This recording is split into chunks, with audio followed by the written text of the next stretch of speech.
Hello and welcome to a new episode of the CTO Show with Mehmet. My name is Mehmet, and in each episode, I discuss different topics from emerging tech, of course, under it, AI, machine learning, and we discuss sometimes cybersecurity.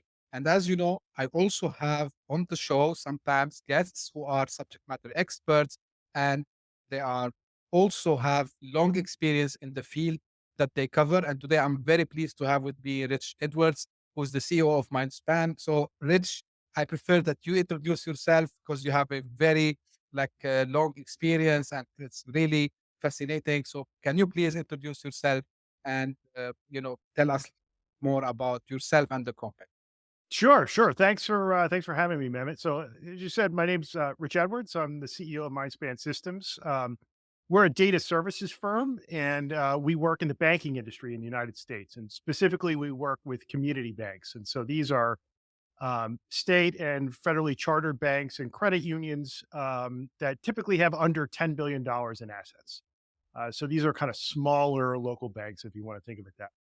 And what we try to do is bring particularly access to their data and the better use of their first party data to these size companies that typically don't have those capabilities in house, nor are well served by some of their bigger vendors. And so that's what we do. That's the value. we That's great. That's great. Just Rich, I know that you've been on the team at IBM Watson, bring. Mhm. and you developed, you were a part of the strategy for financial sector. Can you a little bit tell us more about that experience, and then later what led you to form your own company? Yeah, sure. I will tell you, like, I get asked a lot, like, how did you get into that? And it was, completely blind luck. Like, I am not a mastermind who planned out like this well-crafted career path. It just kind of worked out for me. But I was a long time IBM employee. I was in marketing and product management for a long time, particularly software product management. I actually spent a chunk of time in the mainframe business, and you're like, "Mainframe? It's like a 50-year-old technology." And yeah, I ended up, running part of that, like, the data center automation, product portfolio, which turns out the vast majority of customers are, banks and very large financial institutions, state and national level financial institutions, think like Social Security Administration, the Federal Reserve and national banks of different companies, a lot of defense industries that have legacy systems that go back 40 or 50 years. But I ended up having as my customers and who I spent a lot of time with, mostly banks and larger financial institutions. So I spent a lot of time in that industry on a technology side, on a strategy side, particularly when it came to resilience, high availability disaster recovery solutions. That was some of the things that we worked on, which turned out to be very suddenly very, very important after 2008.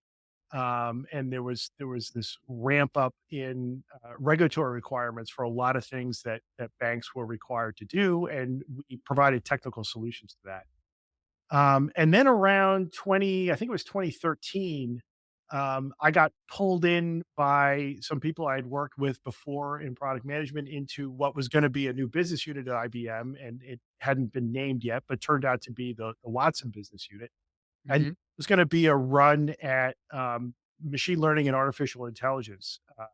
The core of what they were doing at the time and kind of what you saw in a lot of the television commercials and like investor material was around the healthcare solutions. And it was, very industry focused. It was um, helping doctors ingest and utilize information, particularly from clinical trials that were coming out. So it was a lot of um, ingesting unstructured data, natural language processing, and trying to pull out the most interesting parts, right? It was summarization, it was entity extraction, it was a lot of that that helped them find new information that was coming out that was from the reams and reams of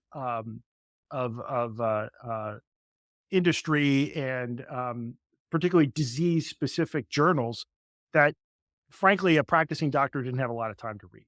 And so Hmm. helping them parse that and get them to the most relevant information that would probably, in a lot of cases, particularly on the cancer side, help them treat a patient that was in front of them that they were dealing with in rounds that day. That was the use case. Um, what I got brought in to do was to help build out what eventually became known as the Watson Developer Cloud, which were API services. This was, let's be able to do things with machine learning, particularly heavy on the natural language processing side, um, and make it available to developers to build on. To say to our partners and startups, hey, use our technology and build on top of it to make new things, new solutions. And frankly, that was like a novel approach and a novel way for us to go to market and service our customers at IBM. And that was part of my skill of having known how to get things done within that organization, but it was also an introduction to this whole new industry. Wow, that's a very inspiring journey, I would say. And I'm sure like it was exciting times going from traditional business model, I would say, to this new realm of really, really exciting. Now, Rich, as an expert, in AI and machine learning for financial institutions, and there's a lot of, talk about adopting these new technologies, especially now AI is everywhere. It's the new thing. How do you see the role of these technologies evolving in the banking and finance sector? Yeah, no, good point there. Good question. So what I spent a lot of time doing for the first couple of years there was visiting a lot of our traditional customers and saying, look, there's a lot of new capabilities that we can bring to market. How does this help you? Right. And so at the beginning, it was a little awkward because it was, we kind of had a solution looking for a problem. But very quickly found that what we were hearing from our customers was we need to be able to engage tighter and closer with our customers. We Mhm. need to be able to offer them a personalized experience, and one that doesn't require tens or dozens or hundreds of man hours to create, because we can certainly do that for probably our highest value, highest lifetime value customers. But for the vast majority of our long tail, it's impractical for us to do that, basically with people to be a one-on-one concierge service, for example, right? How can we do that even if it's only in our messaging, even if it's only in how we talk to them as individuals? How can we leverage some of the technology that are here, some of the at least the promise and the capabilities of machine learning to help us do that? And that's where most of the traction came from. That's where it really got interesting. How can we be more relevant and um, more essential to our customers, particularly when it comes to their money? And there was a lot of very interesting approaches that were in there, things that kind of turned into much bigger solutions when you started to talk about, particularly on the wealth management side. Mhm. So, like AI generated portfolios, recommendations from a um, risk and portfolio management standpoint. You think of some of the companies like Wealthfront, right? Was kind of like based on that premise, right? Is how they Yep. put that together.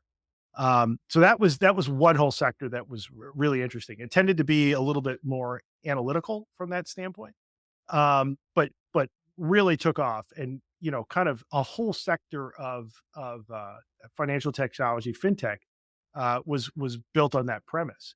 And it really wasn't until I think you really started to see the uptick around 2019, and then in 2020, the gas just got turned on from a fintech investment standpoint, and a whole lot of money got put into that to say, let us, let us effectively disrupt the traditional banking system, right? Mhm. And the first ones to kind of do that were really the the peer-to-peer payment systems. And you saw that from Venmo, and you saw it from Cash App, which was part of what was then Square, now Block. And what was really amazing, there's a great chart somewhere, maybe we can stick a link to it somewhere, Sure. that showed how long it took them to get to, I believe it was 10 million accounts is what they had. And they showed, the biggest commercial bank in the world, JP Morgan Chase. It showed them how through M&A and careful acquisition and the traditional growth of a traditional bank, it took them about 25, 30 years to do that, from about 1990 to like the late teens. And then it showed that Venmo, which eventually got acquired by PayPal, did it in about 7, and Cash App did it in like 5, right? And they were on this like exponential curve standpoint. Now, obviously that isn't like dollar denominated. They're just counting accounts, but it showed this like rapid adoption of, what was possible in the combination of a lot of different things, mobile being like a pretty big one in there. Um, but it showed like there was a shift in how people think about money and how they think about their relationship to the banking industry. Um, and so this whole issue of who do I trust with my money, there became a palpable generational shift in that. And you saw like a whole lot of investment fly into that because of that. And part of it was, the ability to begin to provide a much more consumer friendly experience to Mhm. customers. Everybody kind of talks about the Amazonification of everything, right? But that ability to have a very familiar interface, a very familiar customer experience, one that knows who you are, knows what your preferences are, and is always serving you the most relevant thing, the thing that you need at the point. Um, that began to work into financial services.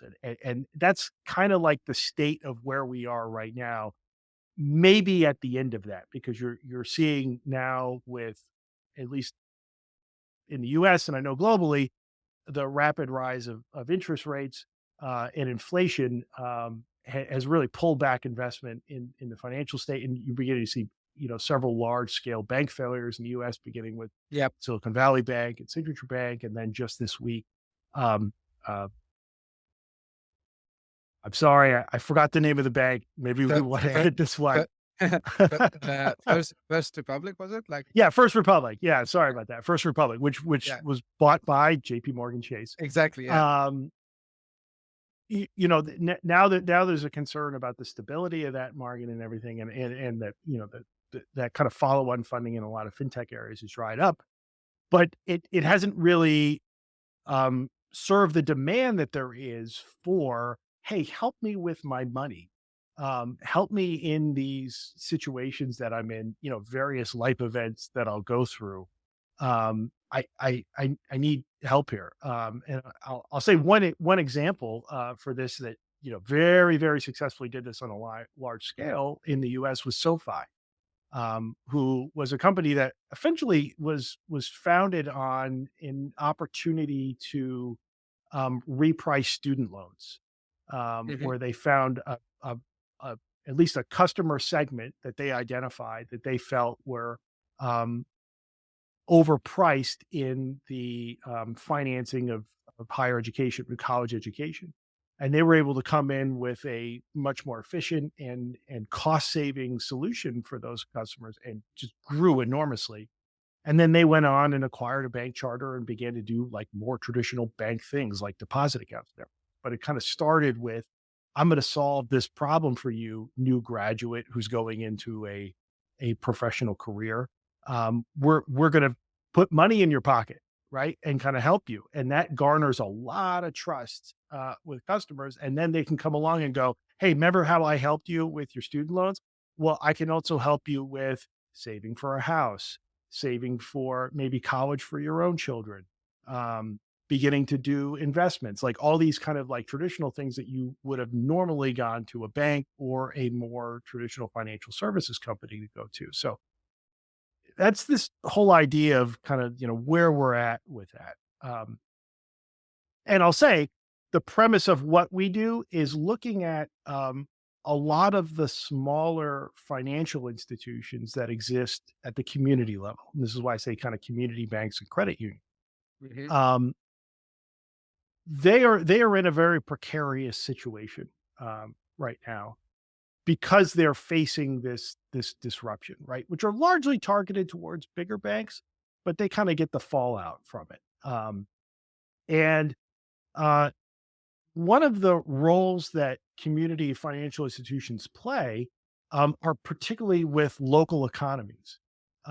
When you look at the size of institutions, smaller banks and credit unions punch way above their weight class when it comes to small business loans, when it comes to commercial real estate, and when it comes to community development banking. That they are serving a community that they live in, and they tend to do very, very well in those. By very well, I mean they have a much larger stake of their own asset base and their own portfolio in things that drive their local economy, much more than fintech does, much more than larger banks do. And when they become destabilized or threatened or get caught up in a broader trend that really has nothing to do with their operating model, um, those things get injured. And that ends up taking a lot of air out of the room for small business, for local development, for local real estate development, things that kind of don't happen on a national level, but happen in little tiny pockets from town to town to town to town, even in urban areas, but in a localized area. And when they get hurt, when they lose the capacity to do that, it hurts the local economy. And when you look at the US, 2/3 of the new jobs that were created in the past quarter century came out of small business. Most people work for a small business.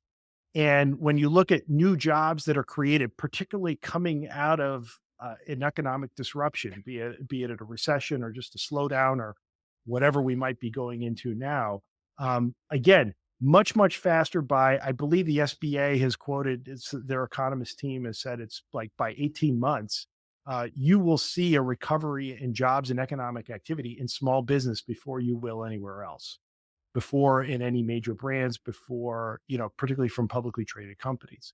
So if those local financial institutions are hobbled, if they don't have the capacity to finance and provide capital and be relevant to those markets, it hurts the overall economy and slows the recovery. And that's really where our focus is Mhm. serving those local financial institutions and making sure that they're able to stay relevant and they're able to continue to serve those markets in a way that's competitive. That's great, and like you took a holistic approach to discuss this, Rich, which is very enlightening, I would say. Now, talking about that you mentioned some key points, and some of them is like the challenges, and what might be stopping them. So, whether with these community financial institutions, because I can link this to, for example, in the Middle East, for smaller banks or these Mhm, like young banks. So and we know like the number thing that they have to focus on is data. They should be data driven, right? mhm. But from your perspective, what do you think are the challenges that they face in adopting data driven strategies and technologies? And how do you advise usually them? Of course, on a very high level, I know that it's like a need a discussion by itself, but on a Sure. high level, Yeah. how you can help them in navigating these challenges?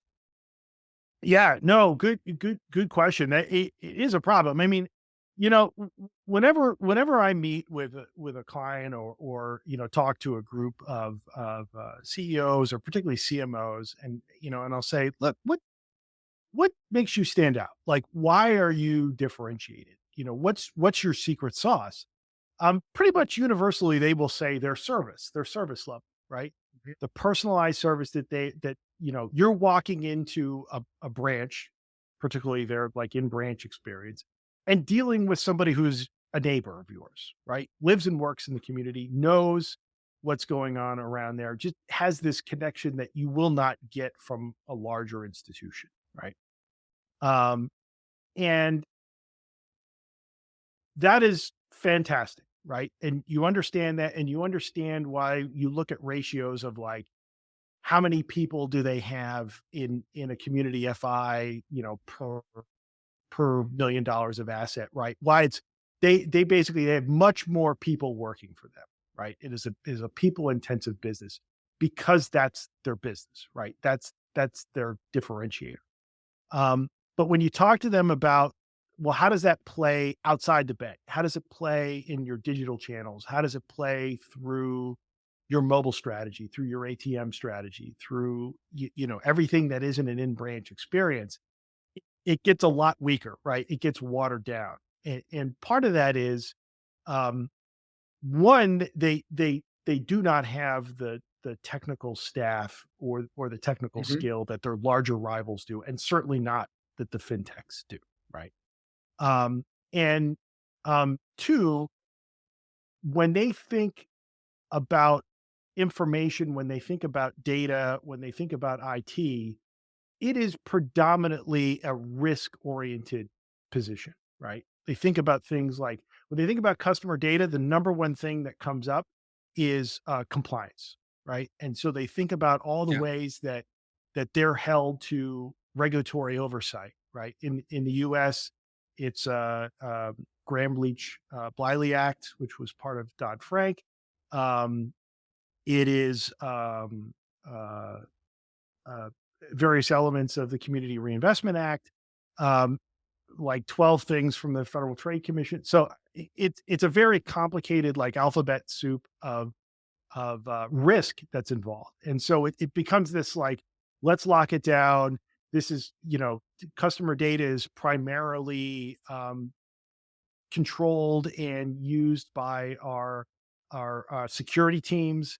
We're thinking about this from an audit. We don't want to have any breach of personalized identifiable information, right? It's kind of seen as like almost like this third rail, right? It's a thing that we need to do our business, but let's do as little as possible with it because of the risk that involves. And what's missing there is the idea of your customer data, your first party data, what you know about your customers is maybe one of the most valuable assets that you have.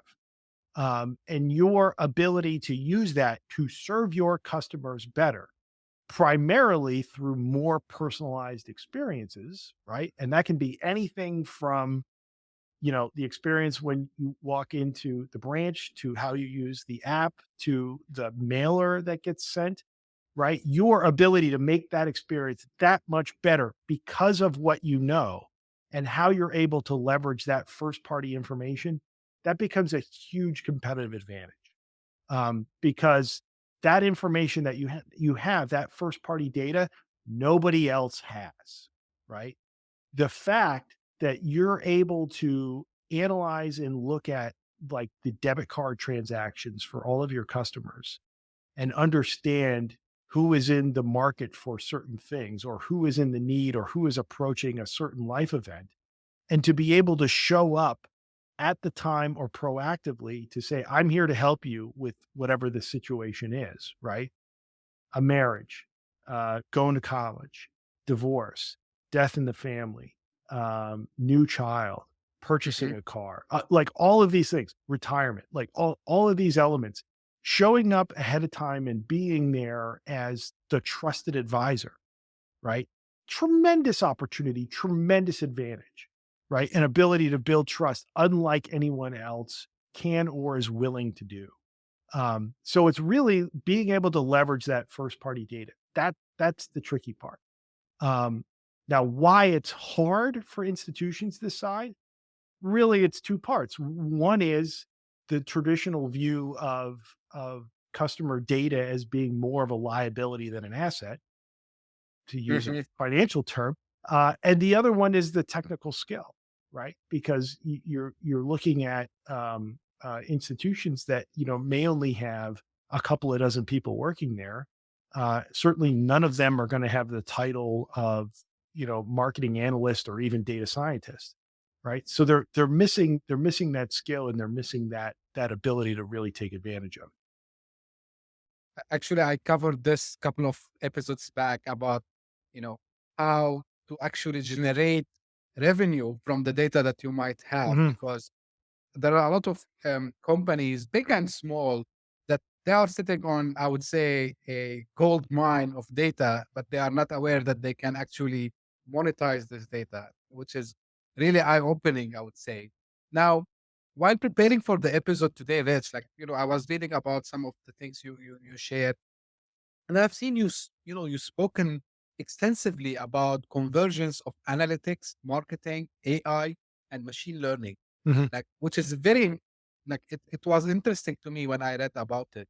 Can you provide with some insights into the future for this conversion and its application mainly on the financial sector also as well? Sure. Um, I'll say from a technology standpoint, it's really easy to go deep into techniques and approaches and Sure. different types of technology. And we can certainly do that. But I'll just start off by saying, um, my approach, particularly when I'm talking to this type of customer, is I usually say, there's some low hanging fruit that doesn't require a lot of technology, that doesn't require, an advanced degree in mathematics or machine learning or CS to really take advantage of. Just being able to sit down and say, "Hey, let me do a one to n listing of all my customers by how much money did we make from them in the past 2 years?" Hmm. Right? Just just that. Like, some you can do this in a spreadsheet, right? Just that way. It may be a little tedious to get all that information together and figure it out. But just doing that approach and saying, "Great, look at that top 20%, right? Top 20% number of customers.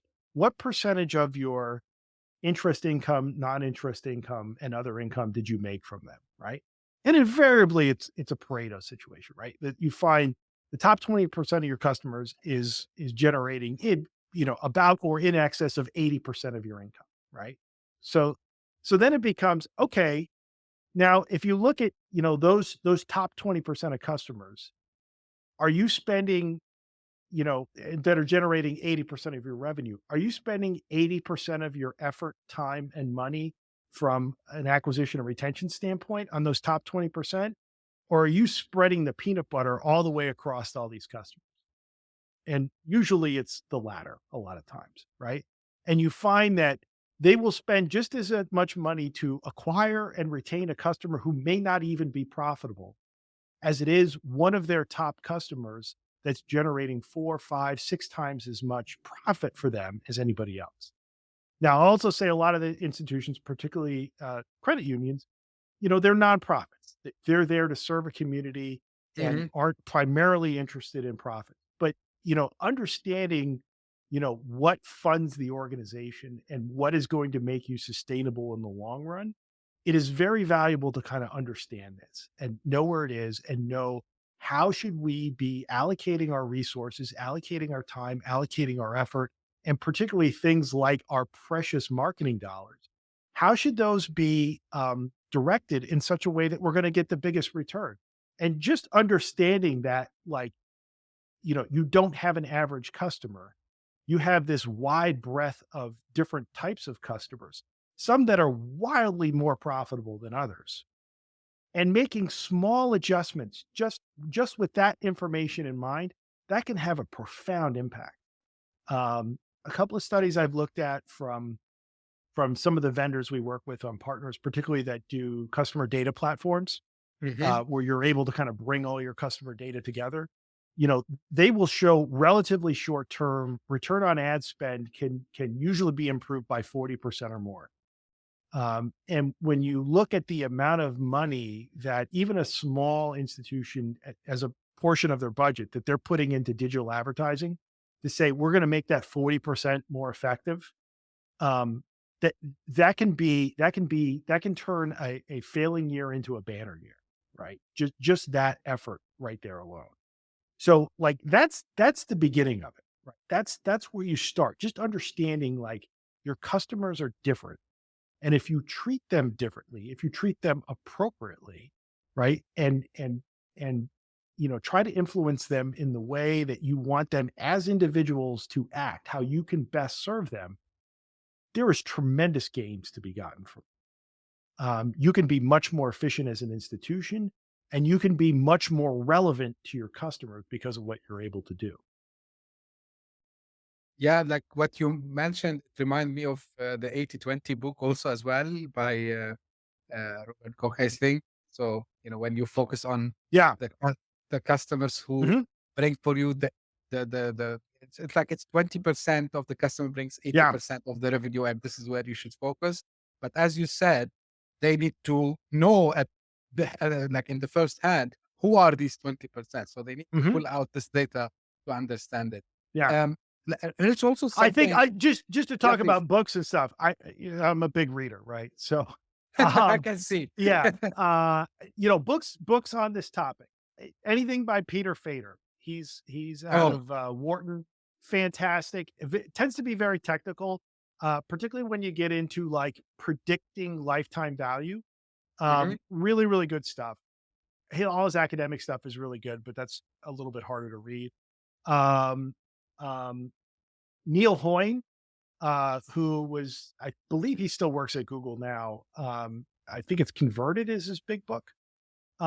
Also excellent on this. Like, knock, knock, take me through it. Let me understand, how I can look at customers and be able to differentiate on them and build a view of, what is my lifetime value, not just like that first transactional value, which tends to Mhm. be a little bit more relevant to e-commerce, but very much plays into this.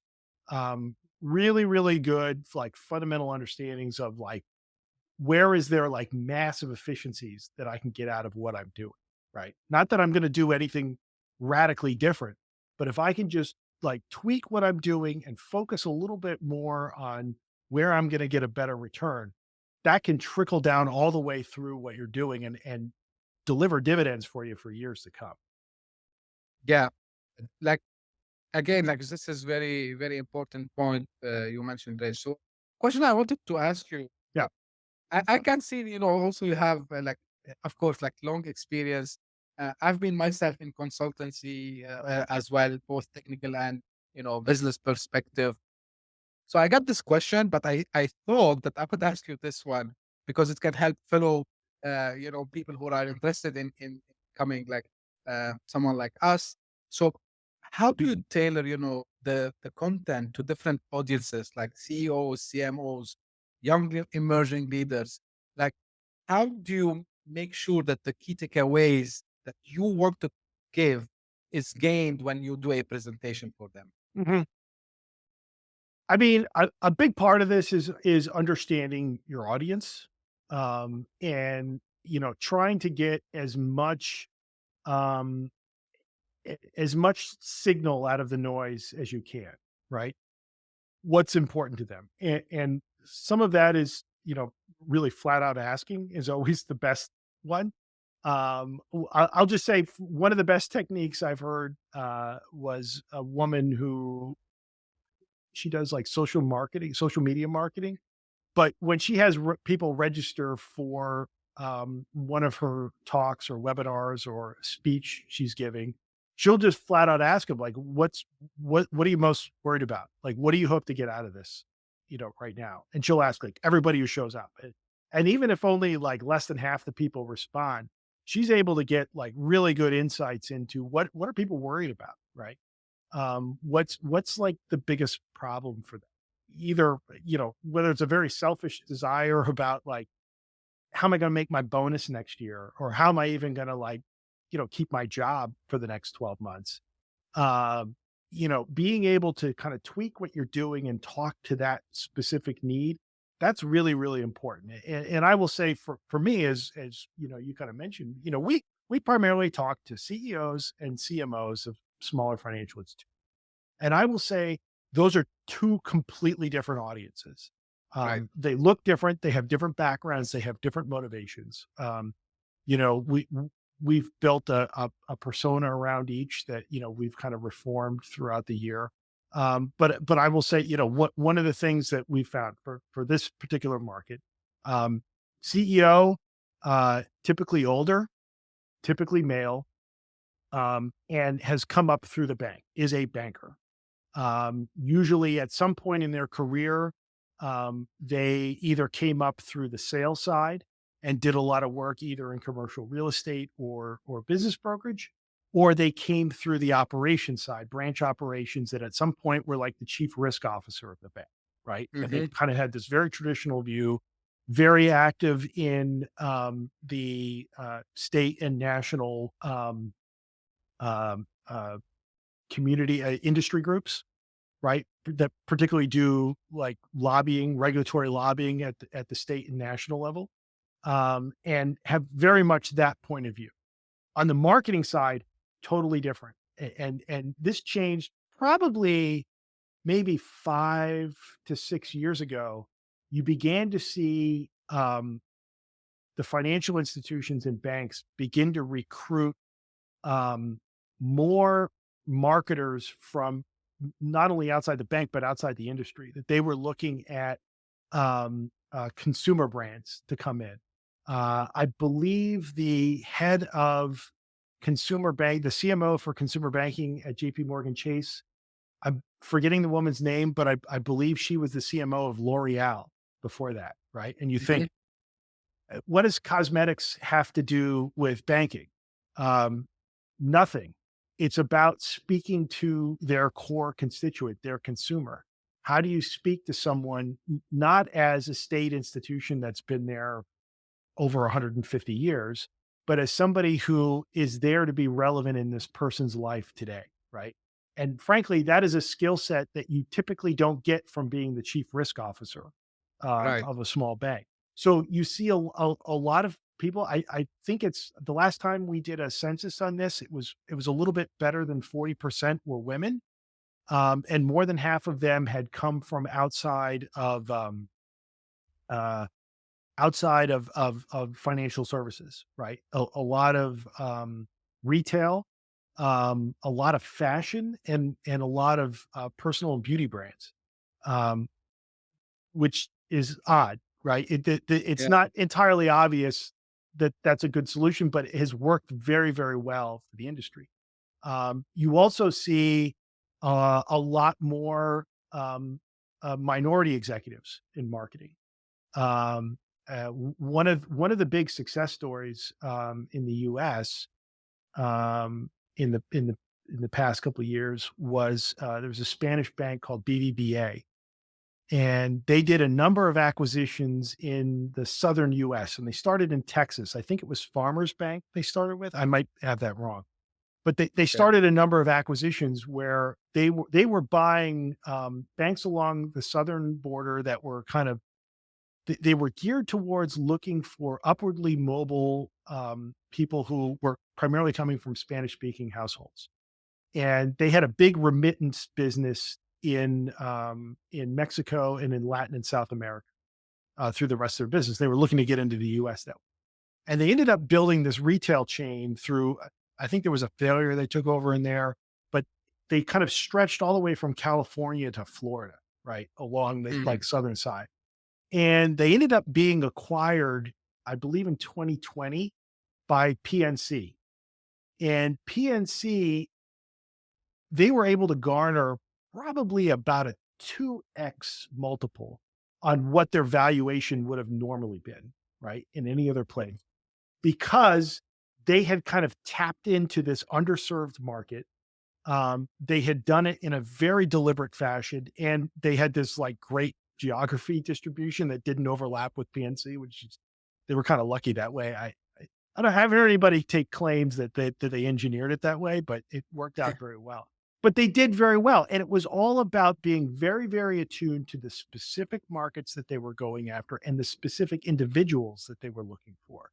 And they, of course, made an inordinate amount of effort into their customer service, their customer outreach, and like how they kind of developed that business that way. So that's just an example of, everybody thinks banking is kind of an old boring business, and certain parts of it certainly are. but there's a lot of opportunity out there. And and you see that in what fintech is going after, Right. right? In how much money has been put in to go after this opportunity, and it's all there. And really, back to my point before, the community institution, they're sitting on a huge untapped advantage in their proximity to their markets, and in particular, that data, like all of that institutional knowledge and the customer data that they have, it's sitting there waiting for them to really put it to use to kind of step up that service level that they've like long been known for and built a tremendous amount of trust with their customers on. And just being able to take that and even incrementally help how they do acquisition, how they do retention, how they make all of their different channels that aren't the in-branch experience that much better for their customers. It's all there for the taking, right? And tremendous opportunity. Yeah, like again on the point of fintech, I can tell you at least here, if I meet now 10 founders, I would not be exaggerating if I would say 6 or 7 out of them would be a fintech founder. Mhm. So, Yeah, yes, and banking is being disrupted very fast. sure. Yeah, Last thing yeah. saying before we come to a close, like, Rich, you've been yourself a successful tech leader and now entrepreneur. So what are some lessons you've learned throughout your career that you can share with our audience today? Oh, that's a pretty broad question. I mean, I'll say like I said, it, my career path was not something I necessarily planned out.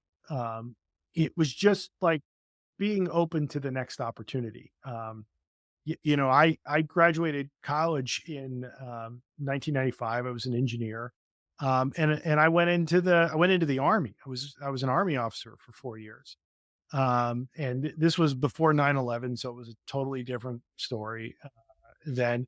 But it was just like I thought that was going to be my career.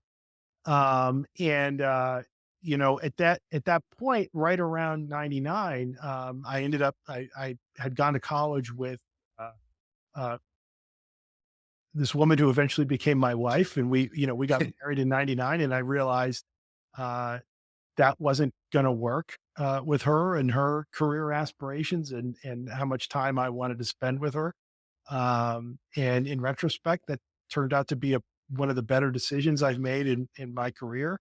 And I didn't really have a plan for what I was going to do next. It was just, what, where can I show up and really use my strengths, what I'm good at, right? And I think one of the kind of counterintuitive things that I've learned and what has served me really well in my own development and working with people who have worked for me is that idea of really focusing on what you're good at, what your strengths are, right? That, traditionally, when you kind of think about self-development, it's like, well, what do you stink at? Where are your deficiencies? Where you're not doing well? Well, put a lot of effort into going from being really bad to being mediocre, right? The classic examples like public speaking. Like I'm a terrible public speaker. I'm tired. I'm shy, or I don't like to do it, or whatever. Um, the advice of like, oh, well, go take a course and join Toastmasters and do all these things. It's like that's a crappy use of your time, right? Because you're never gonna be great. You're never gonna be a great public speaker if you're starting from a position of really struggling and avoiding it. What's the thing you gravitate towards? What's the thing that you're most interested in? And lean into that. Find opportunities, look for the chance where you can spend most or all of your time using your strengths.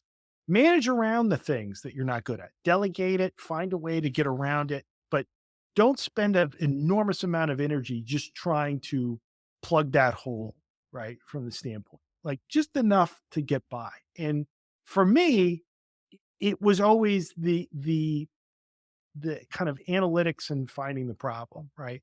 I did a stint in manufacturing where I was working. I was here in North Carolina, and I worked in the fiber optic cable industry. Mm, And I remember another guy I worked with. He and I had done an analysis like this we saw this anomalous failure in this fiber that we were buying from a vendor. And, we spent several weeks just digging into it, looking at charts and all of this. And it was kind of fun for he and I, right? We were both kind of like data junkies. And I remember there was just this one thing that stood out in it where it was seemingly random and nothing kind of made sense. And we were looking at the lot numbers that were coming from the vendor. And so we had the and we were kind of contentious with them because we were telling them something's different and there was a quality issue and all that, and they were insisting no. Yeah. And I remember we went to them and we said, "Hey, ask them if these lot numbers are in order, right? Like, do they issue them in sequential order?" And they said yes, and we reordered the data set by that. And we saw this very clear, like quality change, at this one date. And we went back to them and said, what happened in April? What happened here?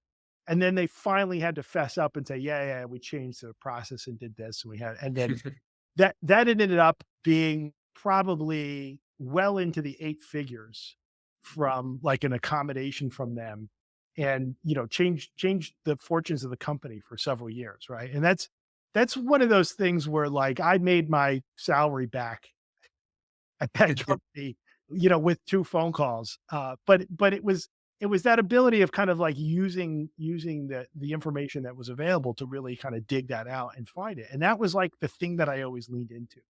And every job that I've had since then, right? That was always like where I leaned into, where it was interesting. Like, what's the puzzle or the pattern that we can find from the data that we have here in a way that really makes a substantive change to the business. Um, and that's been like a repeating pattern for me. But it's not that that was the thing. It was more having that inclination of understanding that was a strength of mine, right? Like I could sit there and play with that data all day long and not get tired of it, not get bored, actually would get energy from it. And understanding that the more time I spent doing that, the more valuable I was going to be to the organization, to the partners, to the people that I worked with. So finding opportunities where that was going to be a big part of it, that has served me well more than anything else that I've done, more than, showing up at the right time from a market standpoint, just like understanding this is how I add value. And this is where, frankly, you know, not necessarily my skill, but my ability to like focus and lean into something is way beyond my peers. And if you understand that, that should be your guide for where you. Yeah, so yeah, like really, it's something also like I feel myself. I do it like it's finding your passion, Mhm. finding your purpose, right, Rich? Rich, like anything that you wished I would ask you, you want to tell us about before we come to an end? I you, you know, I don't like to make predictions because I mean that's a good way to get made a fool of, right? But um everybody's kind of like the biggest thing right now, as we kind of talk about this in May of 2023 is obviously OpenAI and Chat Yeah. GPT and a lot of the other things around large language models. And what's going to happen and how is that going to play out? And I'd like to tell you I know exactly. But I will say um it is very clear that this follows, um, the whole idea of what does a disruptive technology look like? What does it do? And when it's able to come in and do something that's not as good as what the existing thing is, right? But good enough for some people, and maybe good enough for some people that aren't currently buying what the existing thing is, that's the classic disruption, right? And so very, very clearly that's going to happen. And to how far and to what extent, I think it's probably going to be a lot more than everybody thinks. Right now, the Writers Guild of America is on strike over this specific issue. So, like, pretty much every television and movie production, if they don't have a script lock, they're shut down right now until like this specific issue gets issued from a contract and a guild standpoint, right? Hmm. That's just one example. I think one of the things that you can be sure of is um, technologies like this are going to make mediocre work go away, right? N- 100%. There is no more business for bland, boring writing, right? No more write this press release for me that just states the facts and gets it done. Like that business is zero at this point. However, kind of like how I've been talking about, the value of that personalized experience from community banks. When there are people that are willing to reach out to you to put in, I'll use the term emotional labor, right? To really Mhm. to really understand you and what you need and what you're trying to do and provide you with something that's highly relevant and highly specific to your situation. Boy, that's a leap I don't yet see, these technologies being able to do, at least not now, right? So while the mediocre has gone away, the highly relevant, the highly specific, I think is going to get even more valuable because that's very quickly going to be the thing that's going to help you stand out and differentiate you, right? You can't be boring and bland and for everybody anymore, no matter what you're doing. You have to be very specific and on point and relevant to what people are looking for. No matter if you're a business or an author or, just writing on your social media, right? Um, that is going to become even more valuable as we go forward, as like everything else kind of get commoditized into noise. Like I always repeat the same. I'm on your side, Rich. So, you I'm know, glad. yeah, yeah. No, because people sometimes they ask me about like, can you predict the future? And as you said, I don't predict future, but I can see trends and I can see patterns and I can see, you know, because this is the way. By the way, I tell people this is how AI and machine learning works. It takes data and based on that, it generates something. Mhm. So for me, I use the same algorithm, let's say, and I try to see a pattern. And when you said about few things that you're sure about it, and the reason you and me we are sure because I always say I never saw a hype so exciting, not only from marketing perspective, from technology perspective. I said the last time I remember I saw something like this is when I don't know when the internet first came out, or Right. when Yeah. when the smartphone first came out. Mhm. Like, and these moments are the first computers came out. Let's say in late 70s, beginning of 80s. But even then, like at that time, there was still room for people to discuss, is this something really that would take off or not? Now we have so much evidence that, guys, it's already have taken these things out of us.